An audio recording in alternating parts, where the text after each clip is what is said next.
Hey, Charles here with a quick look at 2K Marin's Bioshock 2. If you played the original made by 2K Boston, you'll recognize a big difference with this one right off the bat. In Bioshock 2, you play as a Big Daddy. Set after the events of the first game, the underwater world of Rapture has eroded a little, but there are still plenty of splicers running around to fight, little sisters to save, and Big Daddies to wrangle with, as well as familiar characters like Tenenbaum, along with some new ones. The most notable new enemy type that's been revealed so far is the Big Sister, who you'll frequently come up against as you move through the game. She wears Big Daddy gear, but she's a lot more agile, can run along walls, and will generally prove to be a formidable opponent. So though you're a Big Daddy, you're a special type. For combat, you can use an assortment of Big Daddy gear like shoulder charges or the drill arm, which is great for wiping out splicers.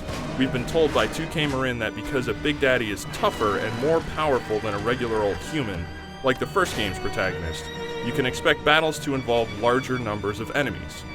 If you happen to catch a splicer all alone, chances are they might book it in the other direction. Like in the first game, your character here can still use more weapons and plasmids.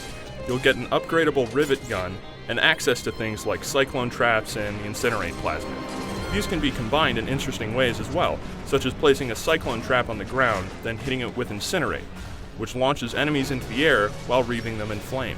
Though we haven't seen that much yet, so far it seems like the game will deliver some of the same styles of play as the original, along with some interesting new twists, and we're looking forward to seeing more of 2K Marin's sequel, scheduled to be released this fall on Xbox 360, PlayStation 3, and PC platforms.